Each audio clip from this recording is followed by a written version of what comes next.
प्यारे बच्चों, हर घर पाठशाला में आप सभी का दोबारा से स्वागत है।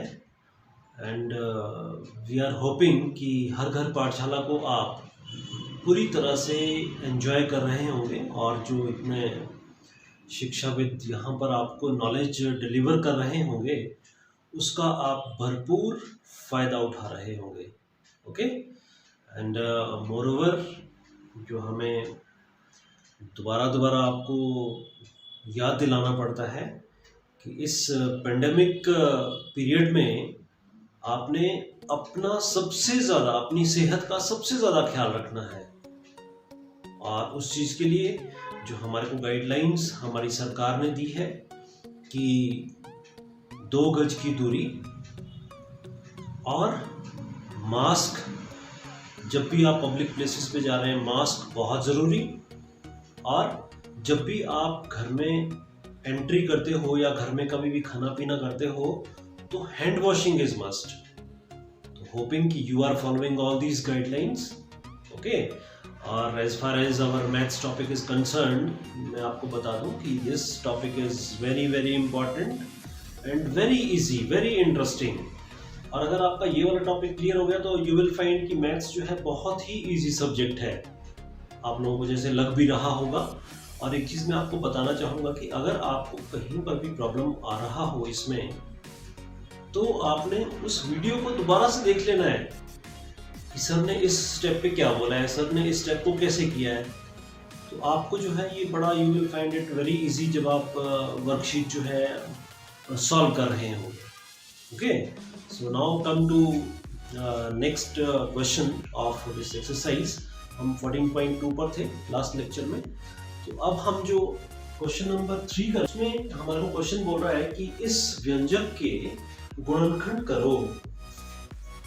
और व्यंजक क्या है हमारे पास, ax² प्लस bx। ओके, तो नाउ गुणनखंड करने के लिए सबसे पहले आपको क्या करना पड़ेगा, फिर से पदों को तोड़ना पड़ेगा। पहला पद ये है, दूसरा पद ये है। तो पहले पद को जब तोड़ेंगे, जैसे मैंने ऑलरेडी आपको सिखा दिया है डिटेल में, a यहाँ पर एक बार है तो a गुणा x कितनी बार है, 2 बार। तो इसको हम ऐसे डिटेल में लिखेंगे x गुणा x plus as it is. और bx को कैसे लिखेंगे आप, b गुणा x। अब आप देखेंगे इसमें ये कॉमन क्या है, यहाँ और यहाँ पर सारा गुणनखंड जो हमने प्रीवियस एक्सरसाइज में किया था। यहाँ पर x एक बार है, यहाँ पर x, smallest power of x is 1। तो हम उस x को कॉमन ले लेंगे और फिर जो बाकी चीज बच जाती है उसको हम एक ब्रैकेट में बंद करके रख देते हैं। तो यहां से x, ये वाला x और ये वाला x कॉमन आ चुका है। यहां से बचा गया फिर ये वाला a और x बच गया, इसको हमने यहां पर एडजस्ट कर दिया प्लस एज इट इज। और यहां से b बचा था, उसको हमने एडजस्ट कर दिया। सो x into ax plus b, ये जो है आपके इस गुणनखंड, इस बहुपद का गुणनखंड है। सिमिलरली ये 5th पार्ट लिया है मैंने। 5th पार्ट में ये थोड़ा सा बड़ा है, इसलिए मैं आपको इसको समझा देता हूँ। यहाँ पर जस्ट अब आपका इमेजिनेशन देखा जाएगा कि आप क्वेश्चन को किस तरह से अपने दिमाग में बिठाते हो। यहाँ पर क्या है, ये lm प्लस l और प्लस फिर m प्लस 1। अब आपको इस ब्रैकेट में पता लग गया है कि यहाँ से जो है कॉमन चीज क्या आएगी। You will focus on common चीज कि कॉमन चीज हमारे पास क्या आ रही है। तो यहाँ से और यहाँ से क्या कॉमन आ रहा है, l। And you will find कि ब्रैकेट में जो है m प्लस 1 बच जाएगा। और आप देखेंगे कि जो अगला वाला एक्सप्रेशन है उसमें और इसमें मैंने बताया था ना कि 1 जो है वो फैक्टर सभी के साथ लगा होता है। इसमें से और इसमें से हम 1 कॉमन लेंगे और we are left with again m plus 1। फिर से ये 14.1 वाला क्वेश्चन बन गया। ये चीज और ये चीज हम कॉमन लिखेंगे बाहर, ये एज इट इज आ गया। और सेकेंड ब्रैकेट में यहां से l और यहां से plus 1। So in the end m plus 1 और l प्लस 1 का जो दिस इज योर आंसर। और ये इस एक्सप्रेशन का गुणनखंड हो गया। ओके, इसी तरह से we will take one more question, 8th part. इसमें आपका ये बोल रहा है 10ab plus 4a plus 5b plus 2। अब आप अगर डिटेलिंग में आपको अभी भी थोड़ा सा प्रैक्टिस में कमी लग रही है तो आप पहले इस तरह से इसको तोड़ेंगे। इसको बिल्कुल ब्रेकअप करेंगे आप, और फिर इसी तरह से जैसे मैंने यहाँ इसको ब्रेकअप किया था डिटेलिंग में, और उसके बाद मैंने पाया कि 2a जो है वो इसमें से और इसमें से कॉमन फैक्टर आ रहा है मेरा। तो ये 2a कॉमन लेने के बाद जो ब्रैकेट में अंदर चीजें बचेगी, जैसे यहाँ पर मेरे पास ax + b बचा था, यहाँ से मेरे पास बच रहा है 5b, और यहाँ से मेरे पास बच रहा है +2। और यहाँ से एक चीज याद रखना कि जब आपको लगे कि इस फैक्टर में कोई भी चीज कॉमन नहीं आ रही है, तो मैंने बोला कि 1 जो है वो सभी का फैक्टर होता है, ठीक है। तो 1 हम यहाँ पर कॉमन लिखेंगे, और ब्रैकेट में देखो 5 + 5b। एक चीज और कि यहाँ पर आप दोबारा देख रहे होंगे कि ये जो ब्रैकेट आपके पास आते हैं, 2 ब्रैकेट्स, ये कॉमन आ जाते हैं, ये दोनों बराबर आ जाते हैं हमेशा ही। तो ये चीज कॉमन ब्रैकेट फिर से कॉमन लिया, और यहाँ से सेकंड ब्रैकेट में you are left with 2a from first bracket, ये कॉमन फैक्टर था ना फर्स्ट ब्रैकेट का, और +1 ये सेकंड ब्रैकेट का कॉमन फैक्टर था। दिस इज योर गुणनखंड फॉर दिस क्वेश्चन। ये इसका गुणनखंड हो गया, सो सिंपल। तो बस ऐसे ही बस तोड़ना है, कॉमन लेना है, और फिर बाद में उनको इकट्ठे कर देना है। बस इतना सा प्रोसेस आपकी गुणनखंड वाले एक्सरसाइज में होगा। ओके, नाउ अब हम थोड़ा सा मूव करेंगे कि जब क्वेश्चन थोड़ा सा बड़ा हो जाएगा आपके पास, a⁴ माइनस b⁴।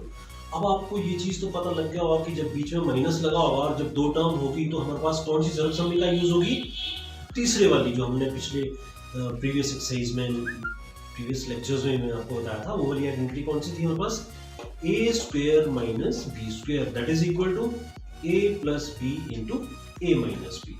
तो हमारे पास कैपिटल A का वैल्यू कौन सा है हमारे पास, a², और कैपिटल B का वैल्यू कौन सा है हमारे पास, b²। तो ये यहाँ पर आइडेंटिटी जब हम इसमें यूज करेंगे तो ये बनेगा a² + b² means a + b, और दूसरी जगह पर a² माइनस b²।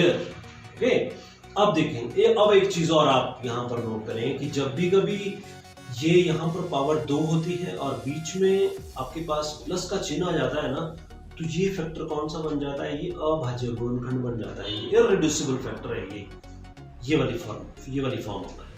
तो ये एज इट इज उतरेगी। यहाँ पर इन दोनों रकमों के बीच में फिर से नेगेटिव साइन है, तो यहाँ पर हम दोबारा से रीअप्लाई करेंगे उसको a² माइनस b² को। तो जब हमने इसको दोबारा से रीअप्लाई किया तो ये a + b × a - b फिर से यहाँ पर आया, इस तरह से फिर से टूटा, और ये एक्सप्रेशन को ऊपर से एज इट इज उतरेगा। तो अब a⁴ माइनस b⁴ का गुणनखंड क्या हुआ, ये इसका गुणनखंड होगा। This is your answer, a² + b² × a + b a - b। Very simple. बस जस्ट आपको उन्होंने कंफ्यूज किया है कि पावर्स बड़ी कर दी कि भाई देखते हैं जरा आप लोगों को जो है ये फॉर्मूला यूज करना आ रहा है कि नहीं आ रहा है। Okay, we will take one more example in this. थोड़ा सा ये बड़ा होगा, इसमें जो b वाली टर्म है वो मेरी थोड़ी सी बड़ी है, इसमें मैंने फिर से द्विपद ले लिया है। यहाँ पर फिर से ये फॉर्मेट में है, लेकिन आपको कंफ्यूज करने के लिए यहाँ पर x - z आ रखा है, बस दैट्स इट। फिर से मैं इसी तरह से जैसे यहाँ पर तोड़ा, फिर से मैं 2 में तोड़ दूंगा इन दोनों को। अब यहाँ पर मेरा a क्या है, कैपिटल A क्या है, दिस इज x², और कैपिटल B क्या है मेरे पास, x - z²। आपने इस चीज से नहीं डरना है, ये आपका b है पूरा का पूरा। फिर से ये फॉर्मेट कौन सी फॉर्म में आ गया, a² माइनस b², वो फर्दर क्या होता है, a + b × a - b। फिर से मैं यही वाली सर्वसम्मति का यहाँ पर यूज करूंगा, तो यहाँ पर ये हो जाएगा a + b, और ये a - b, राइट, जहां पर कैपिटल A का मान है x² और कैपिटल B का मान है x - z²। अब देखो, अब यहाँ पर आपको एक चीज और नोट करनी पड़ेगी कि ये x² तो एज इट इज उधर के आ गया, यहाँ पर ये x - z² है, इसमें हम सर्वसम्मति का नंबर 2 यूज किया मैंने इसको एक्सपेंड करने के लिए, और ताकि ये छोटा हो जाए।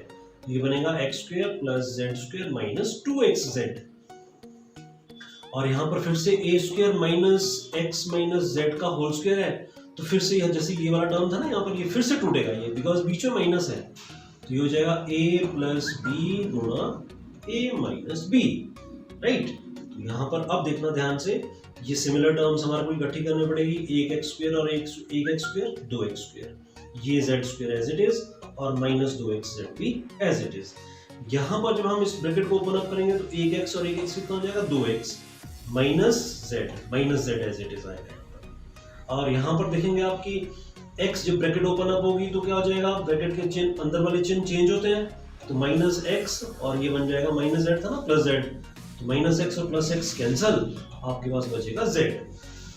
तो ये z मैं सबसे पहले यहाँ पर लिखूंगा, फिर उसके बाद 2x माइनस z यहाँ पर लिख दिया मैंने, और ये सबसे बड़ा बहुपद है इसलिए मैंने इसको इस ऑर्डर में लिख दिया। तो this is your final answer. ये इस क्वेश्चन का गुणनखंड हो गया। होप कि आपको ये चीज समझ आ गई होगी। और जो 14.2 में आपका क्वेश्चन नंबर 5 है वो बिल्कुल आपका, जैसे मैंने आपको क्वेश्चन नंबर 1 करवाया था ना अभी 14.1 में, बिल्कुल सिमिलर आपका उस तरह से चलेगा। Thank you.